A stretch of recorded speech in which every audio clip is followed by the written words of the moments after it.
Siko Fiti Matata, welcome. We are live in the third hour. My good name is Silva Kido. Welcome to BazeRadio.co.ke. If you're tuning in for the first time, this is BazeRadio.co.ke.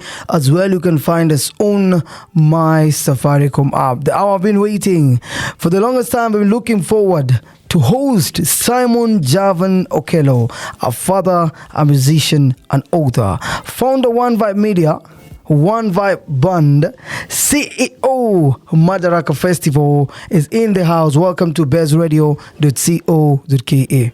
Thank you, my brother. Thank you for having me.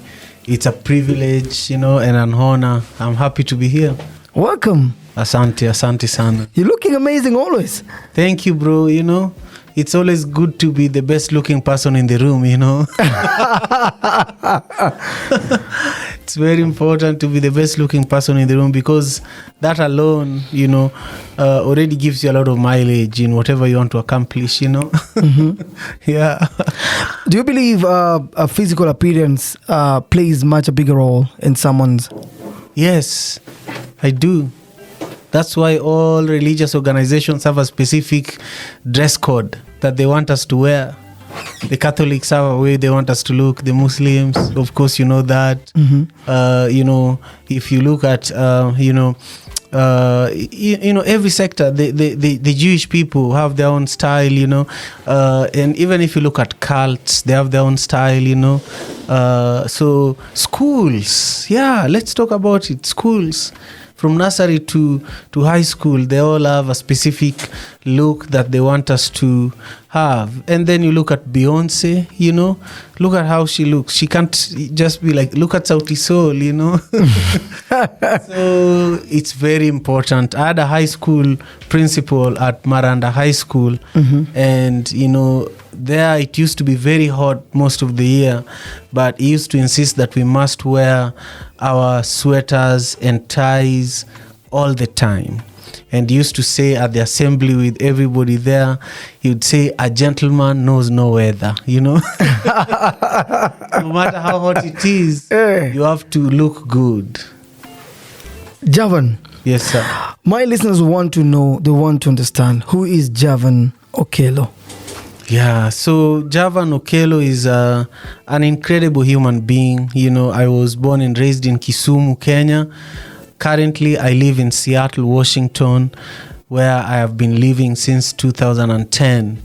I moved to the US in 2010, but I first visited the US in 2009 for work.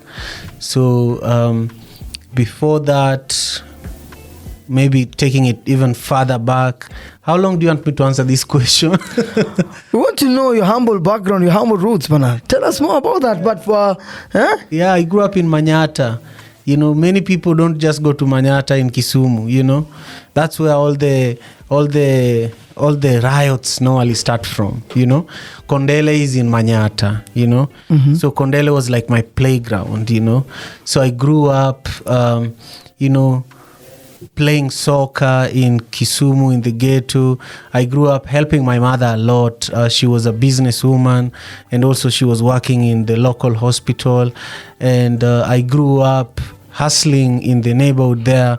And so in Manyata is where I began my musical journey, Mm-hmm. I was a reggae DJ actually for a while here in Kenya, and all of that started in Manyata because reggae music is the music of the sufferers, And so, from a young age, when I was like 9, I had a sister whose boyfriend and her were actually peddlers, So my mother had a shop, a retail shop where people would come to buy milk and bread. But my sister and her boyfriend also had weed there, So if you went to buy bread and milk, you also get something extra. So I was like, I grew up in the real ghetto, And so, I was introduced to reggae by this boyfriend of my sister. Okay. To distract me, he had a Walkman, so he would come and tell me, wear this, listen to this song, this is what you need to be listening to, And I would listen to Bunny Wailer. Bunny Wailer was my first artist to ever listen to, outside of Africa, And so that's where really life began for me. Then I began producing shows in high school, and that's where the journey of Madaraka Festival started from.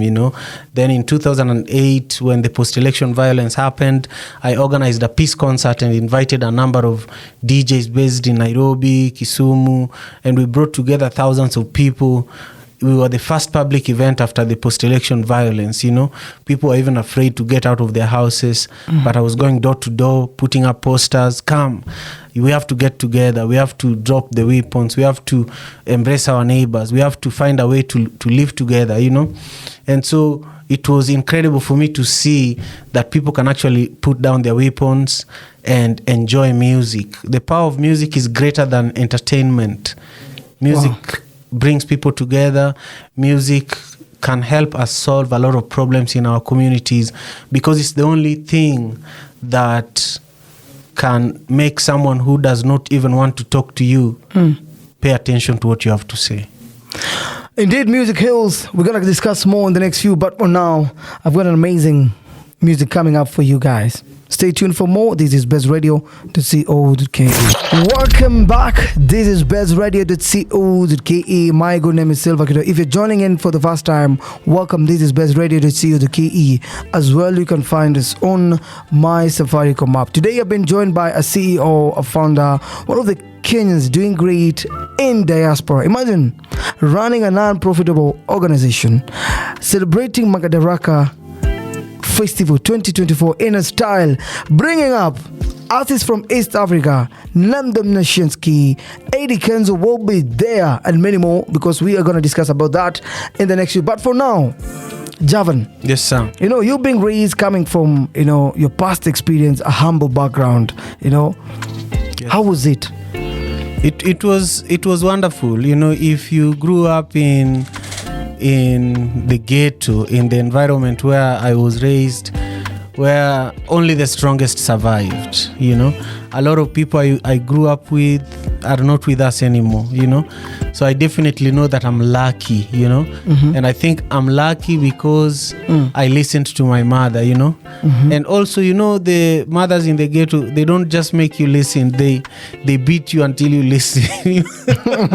The African way. Yeah. So now I have 3 daughters, and you can't even pinch her. If you pinch her, the house will come down.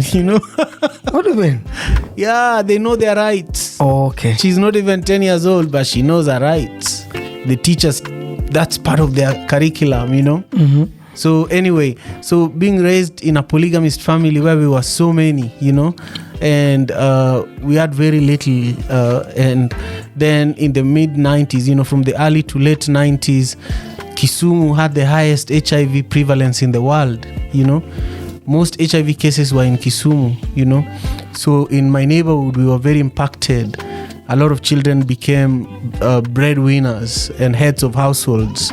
You'd find 10, 12-year-olds are the people who are taking care of their other 3, 4, 5 siblings because their parents are not there and their grandparents cannot take care of them, So every Sunday after church, my mom would cook for a lot of children together with her friends, women in our community, Shout out to all the women out there, A lot of the time, we don't give women the respect and the love that they deserve. And growing up and seeing the kind of things my mom did for children she didn't even know, today it enables me to really value women. But so I saw her feeding children every Sunday afternoon, and I was one of the people who are helping. If she says I need you to go and do this, that, I run and do it. If you don't do it, you better run away from home. So growing up in that environment also helped me learn how to network with people, because all the people she was sending me to, sometimes it's a bakery in Kisumu. For example, every Sunday morning before I went to church, I would walk all the way to downtown Kisumu to get some bread donations that I would bring to the orphanage. And then over time, the bread donation from this factory ended up becoming a relationship where we became the distributor of bread in the whole city, So these relationships that started from we are begging for help the people that we were going to beg for help learned that, oh, these people are good business people, they can help me penetrate the ghettos, because in the ghetto there are so many small shops. So we would have a truck of bread being delivered at our shop in the morning, and we distribute it. By evening, we've sold all the bread. Then they bring another truck. So we got a cart of every bread that was produced in Kisumu at that time. And so my mom built a big business empire, but she was also very charitable. She had children that she was supporting. And that's where I also started connecting with people internationally, because there were people coming from many parts of the world to the orphanage. The CDC has the biggest office in Africa in Kisumu. A lot of those people knew our orphanage because over the weekend they would come there and help with feeding the children, So while working at the orphanage is also where I learned how to do construction project management, developing new business ideas across Africa. So I started traveling across Africa, doing what I was doing in the slum in Manyata. Mm-hmm. I built schools around Africa. I built orphanages. I built fish farming projects. I built vocational schools in Liberia, in South Sudan. So that's part of why Madaraka Festival, as you see today, it's a Pan-African event, because a lot of people I met across Africa are now living in the diaspora. And so I've just been very, very privileged in my life. I've been very blessed, and I feel like I have a big purpose and I have to continue pursuing it. Yeah. What a journey, what a story. Just to ask you, are Africans born lucky? Yes, but we don't know. We'll find out in the next few. Stay tuned for more. This is BazeRadio.co.ke. Javan with an amazing story, amazing journey. Welcome back. This is BazeRadio.co.ke. Javan Okelo. Yes, sir. Opportunity come once in a lifetime. You working with Solace International, you've managed to meet that time the head of President of Liberia. That's true. I was very young. I was in my early 20s. And, I started working when I was 8 years old, actually.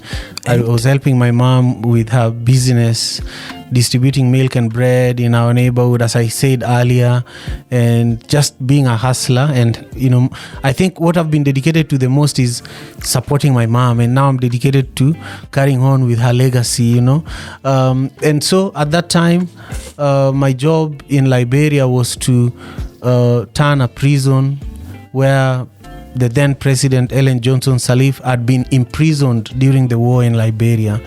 And so she was very passionate about, turning that prison into a vocational school where people can learn life skills, carpentry, horticulture, health, multiple skills that could help Liberia recover from the war.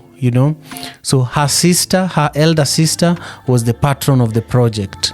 So I had the privilege every month of going to report to her where things were in terms of the implementation of the project, in terms of fundraising, because I was also responsible for raising the money in the US for that project. So, for me, I honestly didn't take it seriously at the time. I was too young to realize what I was enjoying, the privilege I was enjoying. If that was to happen to me today, you have no idea how I would utilize that opportunity. So I think, God gave me the opportunity to be a hard worker, to be able to do what I needed to do then. But if I was to work with the Liberian president and meet with her every month for over a year, I could have built a network. I could have asked her to introduce me to people, Mm-hmm. At that time, I was just focused on having dinner with her, having a little bit of wine, and giving her the report of the work I was doing for her, and then leaving, And that was the routine, But I didn't realize that she trusted me now, and I needed to tell her a little bit about my story.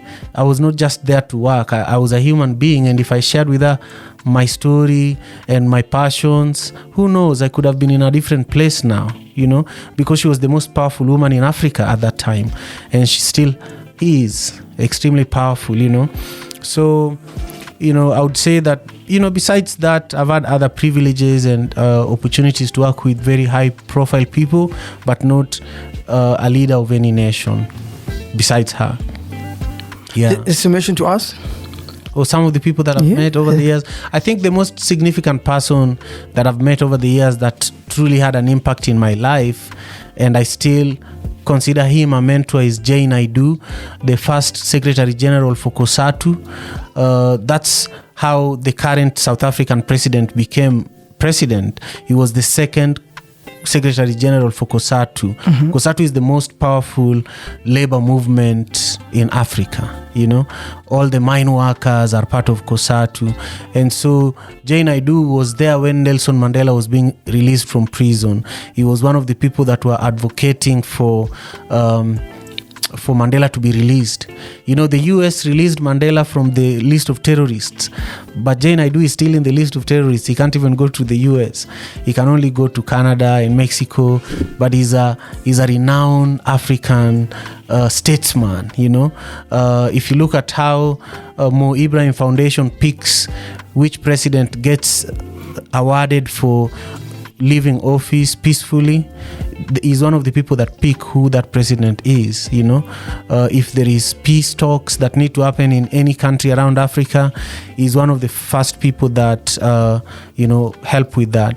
He's one of the people that introduced telecom, like this phone business in Africa. He's the one who brought Mo Ibrahim from France to Africa. He said, look, you have this telecommunication knowledge, bring it back home, come and work in Africa, And so for me to have people like that look at the work I'm doing with Madaraka and tell me you're doing a good job, for them to make time with me on WhatsApp and advise me on how I can continue growing is very good. Maybe another person I could mention is, this wonderful businessman. His name is... he's not famous, but he's extremely wealthy because he built a tech company and sold it to IBM. IBM is like Apple, they're like Dell, and now he owns like 40 tech companies. And again, I have access to him. He's one of the advisors for the growth of Madaraka Festival, and he's a billionaire in the US. And he's never given me any money, but the fact that he values what I'm doing, I have access to him anytime. I can seek his advice. For me, that's bigger than money, And that's someone who talks to people like Jeff Bezos and Bill Gates all the time, And I was on the front cover of the Bellevue Lifestyle magazine. That's where Bill Gates lives. That's where Jeff Bezos lives, So for a boy from Manyata to be on the cover of that magazine is no joke. I was also on the cover for Kirkland Lifestyle magazine. That's another great neighborhood in Seattle, So the work we do with Madaraka Festival is respected, and I just feel that the awareness is more intense than I even know, Yeah. Oh, nice. What inspiring. They say your network is your net worth. Yeah. Coming next for you guys, Marky Major League featuring DJ Remix, Sofian Zhao, Major Lazer coming next for you guys. Stay tuned for more on bazeradio.co.ke. Welcome back. This is bazeradio.co.ke. My good name is Silva Kido. Sulwe, Javan Okelo coming next, but before that, Javan has managed to travel and work with African great leaders in Liberia, Ghana, South Sudan, Uganda, Tanzania, and Malawi. The other day, we saw Senegal electing the youngest president. Where do you see the future of African leaders? Where is the future of Africa? I feel that the future of Africa is really, really bright because Africa has the youngest population in the world, and that means we need to be led by young people, because young people are the majority, Africa has incredible amount of resources when it comes to human resources. Africa is really the cradle of mankind, and every human being around the world is always looking for a relationship with Africa. Some relationships are detrimental for Africa. Some relationships are good for Africa, you know. So for me, I see a lot of hope when it comes to the future of Africa. I see, a lot of progress in terms of infrastructure, you know, that is going to be self-funded by African countries and also regional governments, you know. For example, the East African community is actually becoming more strong and more authoritative. And who knows, very soon we might have our own currency in East Africa that will help us have more bargaining power internationally. So I am very excited about the future of Africa, and the music is a big part of why I'm excited about the future of Africa. I feel like the next wave of African music to hit the world is going to be East African music. And that's why I'm passionate about Madaraka Festival, because I feel that we are right in the middle of it. That's it? I can continue. I can continue, man. But listen, I have produced Africa Day for the Gates Foundation for 7 years. Mm-hmm. And this event brings some of the top leaders for the Gates Foundation to Seattle every year. I've produced the Africa Day celebration virtually during the pandemic that brought over 2,500 people every day for like 24 hours, sometimes 48 hours. And this brought Africans in Brazil, Africans in England, Africans from across Africa online together. We were, remember the former Africa Union ambassador to the US, Chiombori Kwao, this lady that is always very vocal. She was one of the keynote speakers at the Africa Day event I organized virtually. So what I would say is, based on all these experiences, I also hosted a podcast called African Father in America for 3 years, where every episode was grounded on an African proverb. So people from across Africa would send me proverbs, and I would discuss them and with a group of people. And so I have a deep understanding of what's going on around Africa because of these networks I have physically built by working there. Mm-hmm. I've organized Africa Day celebration for one of the biggest organizations globally, but I've also been engaging, we've worked with the highest number of African artists at Madaraka Festival compared to any other festival in the world. We've worked with Ghanaian artists, Togolese artists, Cameroonian artists, Malawian artists, Kenyan artists, African American artists, Trinidad and Tobago artists, Jamaicans, artists from over 18 countries have been on the Madaraka Festival stage, And so I am very hopeful because I see us working together. I see us collaborating together. And, that's the spirit of Arambe. That's the spirit of Umoja. Utu, Umoja, Ujamaa, Aye, nice. Hopefully, we will live to see a united Africa in the future. Coming next for you, Sulu Javan Okelo, playing right now on Baze Radio.co.ke. Welcome back, Sulu Javan Okelo, taking us through 54 minutes past 12. By the way, Javan, Sulu means what? Sulu means star. Star? Yeah, Sulu means star, literally. Yeah. Hey. Yes, sir. So you're the living star? Well, this song is more than me, What do you mean? Yeah, this song, Sulue, it's actually speaking about how the wise men in the Bible were following the star, Mm-hmm. And it also means that all of us, as human beings, we always forget that we are stars. But as we walk our journey in life, there is always that star ahead of us that is a part of who we are, that is always guiding us to our next destination. And sometimes we are going through a very difficult time in our lives, and we forget that we are great and we are going to overcome our challenges, But what we really need to remember is that we are greater than who we think we are, And so, yeah, that's what Sulu means. Sulu means One Vibe Africa. One Vibe Africa is an amazing organization that I founded in 2008, in the wake of the post-election violence, I was a DJ at that time, and I brought a number of reggae DJs to Kisumu, and we organized an event which was the first public gathering after the post-election violence.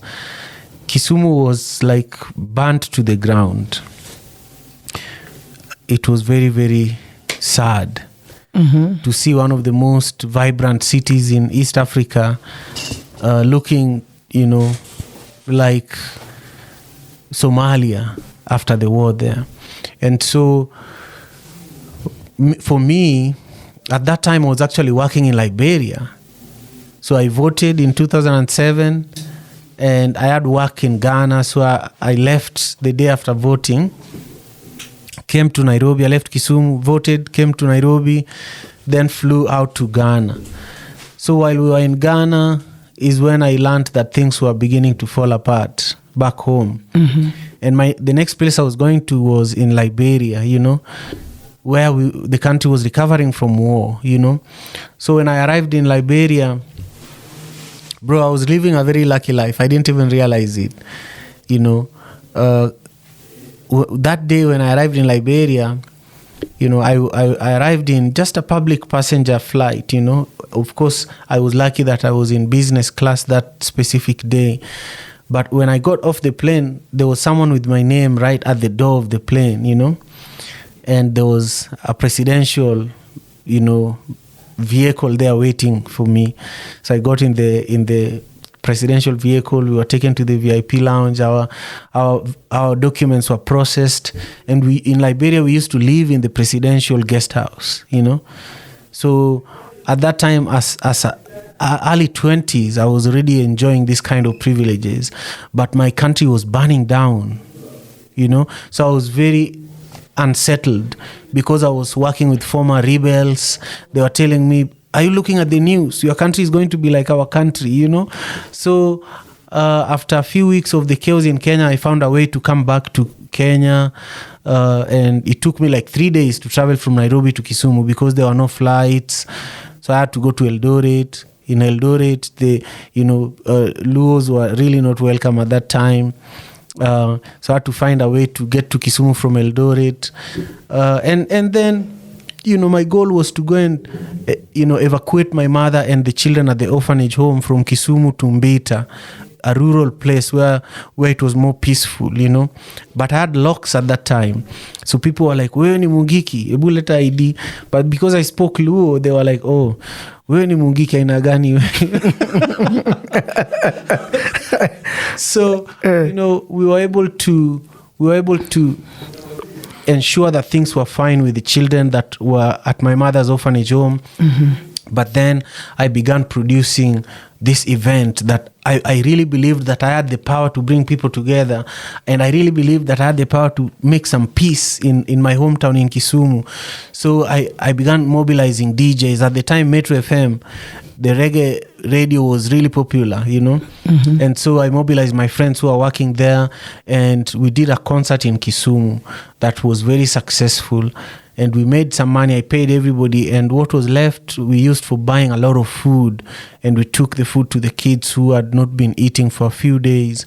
And so for me, being able to produce an event and make a lot of money, I was like, okay, I have found a solution to what's going on in the community, because a lot of the youths who are fighting and destroying people's property were the same ones who came to our show. Surprisingly. So in my mind, I was like, we found an alternative. If we can provide this experience to them more consistently, give them, videos and guitars and the things that can keep them busy, and they can learn the skills to do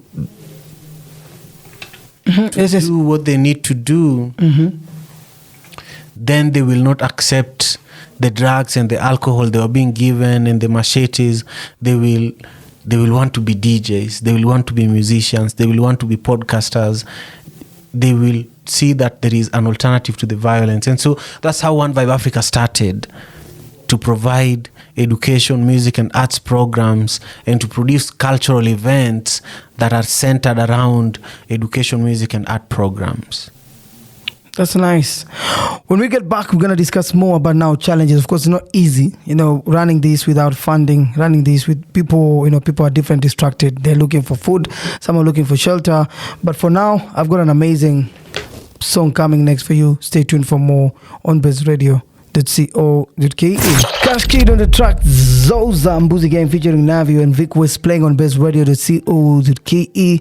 My good name is Silva Kido. If you're tuning in for the first time, we've been discussing for the last 1 hour with one and only CEO, founder, a father, a musician, and artist of Madaraka Festival and One Vibe Media Entertainment. Javan. Yes, sir. Madaraka 2024 US tour. Madaraka, by the way, congratulations. You are celebrating 10 years. That's true, brother. It's not an easy journey. No, it's not. It's not. But it's beautiful and rewarding. Beautiful and rewarding. Yes. That's the best word you can describe Madaraka Festival. Yes. This year, we're having lineups of Nyashinsky, Eddie Kenzo, Savara. Yes. Dynamic. Yes. Naomi Achu and Simon Javan Okelo himself. Yes. Tell us about Madaraka Festival 2024. This is going to be the most historic year of Madaraka Festival ever. We are very ambitious. We are doing 3 tours across the US this year. Mm-hmm. The first one is happening from May 25th to June 18th. This one is headlined by Nyashinsky. It's the one that now is available to the public and tickets are on sale. So if you're in Dallas, we will see you on Africa Day, May 25th. If you're in New York, we will see you on June 1st. We will be celebrating Madaraka Day in New York. I hope you'll be there. How wish? If wishes were horses. It can happen. Inshallah. So this year, Madaraka Festival is expanding exponentially. Last year, we had 25,000 people that attended Madaraka Festival. Wow, that's a good number. And the events that are surrounding Madaraka Festival. And this year, by the end of the year, we will have reached 150,000 people. We are doing Madaraka Festival in 13 cities, 13 major cities across the US. Mm-hmm. That's in May and June, headlined by Nyashinsky. And then July and August, we will be doing another 13 cities. October and November, we will do another 13 cities. For July and August, it's headlined by Bien. It's part of his album tour. For October, November, it's headlined by Calligraph. Nice. And then at the end of the year, we are coming to cross over the year with Madaraka Festival in Kenya, It's coming back home. Yes. It's our Nice. 10-year anniversary, so we are pushing ourselves to the limit, Great. Yeah, so that's part of our plan this year, very ambitious. We are staying true to who we are, and we want to bring Africans and African Americans in the diaspora back home so that they can enjoy the holiday celebrations here in Kenya and also across East Africa. Our job is to make Madaraka Festival the biggest attraction to East Africa because we are already present in the diaspora. Our goal is that by 2026, when the World Cup is happening in the US, Yes. Madaraka is an official FIFA festival. Hey, what a plan. Yeah. I was going to the goal of Madaraka, but you've mentioned it as well now. You lining up, bringing all the East African artists together, planning ahead. Right now, you've shared with me a plan already 1 year ahead. We've already planned for Madaraka Festival. I know for sure there are challenges you face in the years. Overturning, hacking it, making it happen. How did you manage all this? Yeah, the challenges are the opportunities. Whenever there is a challenge, there are more opportunities than the challenge itself. I think in the Bible it says, I don't know in which part, or even in the Quran, it says, when one door is closed, there are many more that are open. True.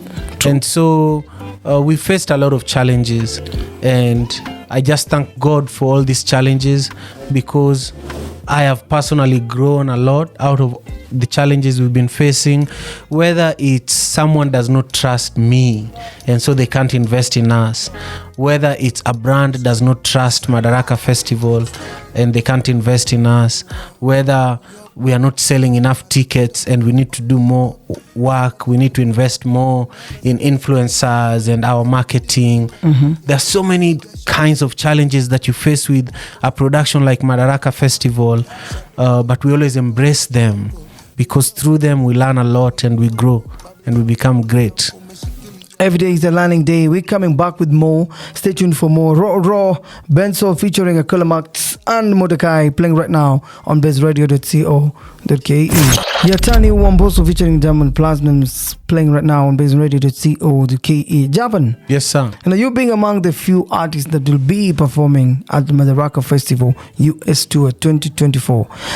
Talk to me about the criteria selected to pick the artist, and then what is so special about Madaraka Festival compared to other festivals in the United States of America? Thank you. That's a great question. The lineup, we picked the lineup, number one, based on relationships, just being truthful. Number two, based on the value that each artist is bringing in terms of ticket sales. And number three, based on the connections that these artists are going to give us. How many sponsors can we get if we work with so and so? How many media partners can we get if we work with so and so? So those are the primary things we think about when it comes to lineup. When we think about why Madaraka Festival is unique, and actually CNN in 2022 did a 30-minute story about Madaraka Festival and why it's one of the few festivals in the world that have mastered the art of live music production. And so why we are unique is because we value live music production. The Madaraka Festival shows for the last 10 years, sometime we even have a 12-piece band on one stage backing an African artist. We also consider Madaraka Festival a premier African music festival because we work with iconic venues. We don't just do music in any venue. Last year, Sauti Sol headlined a show at Benaroya Hall as part of Madaraka Festival. Benaroya Hall is the only music venue in the world that has its own train station. Hey. You take the train at the airport, you arrive in the basement of the venue. Then you just take stairs and get in, Ni kama umechukua SGR inakufikisha underground KICC, unapanda lift, unaingia venue, unaingia show. Ukishajivinjari unaingia train hapo chini ya venue unaishia. Hiyo ndio venue mali Seattle Symphony, ni classic venue. Ukiingia kwa venue hata utaki kuingia na viatu, unaona tu utoe viatu. Yes, ushamba. Hiyo ni kuheshimu ile venue mali show inafanyika. Kwa hiyo unapata we want to elevate East African music. We don't want East African music to be happening in corners and community halls the way Kenyan music has been promoted in the diaspora over the years. We want our artists to perform in the same venue where Lil Wayne is doing a show, where Jay-Z is doing his shows. Our ticketing platform is another thing that is unique about Madaraka Festival.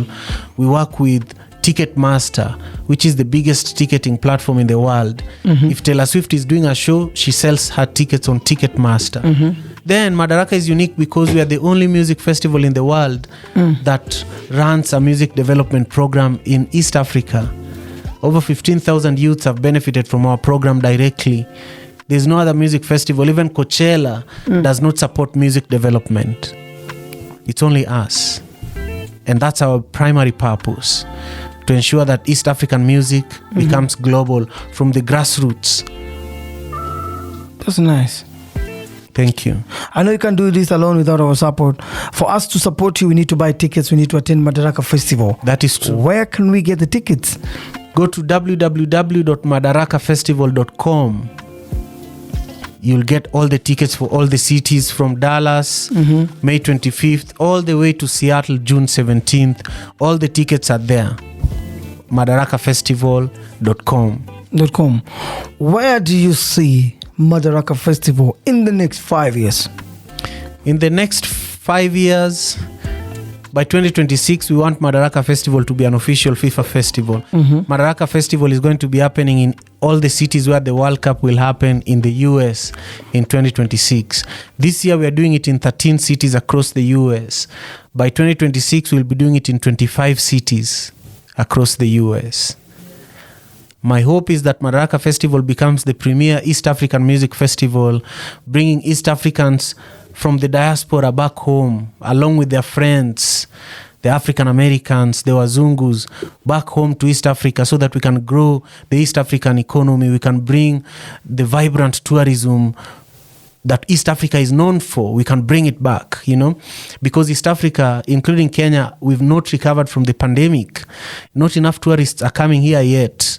And through Madaraka Festival, there in the States, like last year, we had over 25,000 people that attended our events. It gives us a front seat to talk to tourists that can come and build our countries. So my hope is that by 2027, when Africa Cup of Nations is happening in East Africa, Madaraka Festival is right in the middle of it. Nice. It's possible, by the way. It's possible. It's possible? Yeah, once you speak it, it happens. It will happen. Yes. Indeed, it will happen. Yes. Thank you so much for speaking to us. Hopefully, we will see as well Madaraka Awards. I don't know if you're thinking on that angle, but surprisingly, you will surprise us. I know for sure. If you want to lead that part, if you join our team.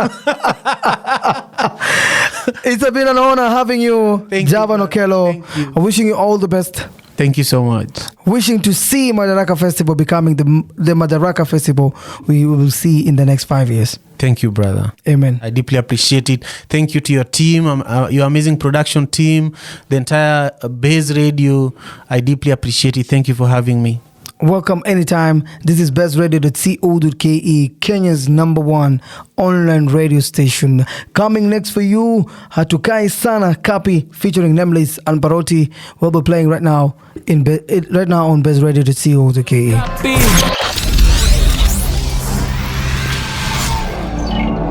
This is Baze Radio. We are 254 to the core.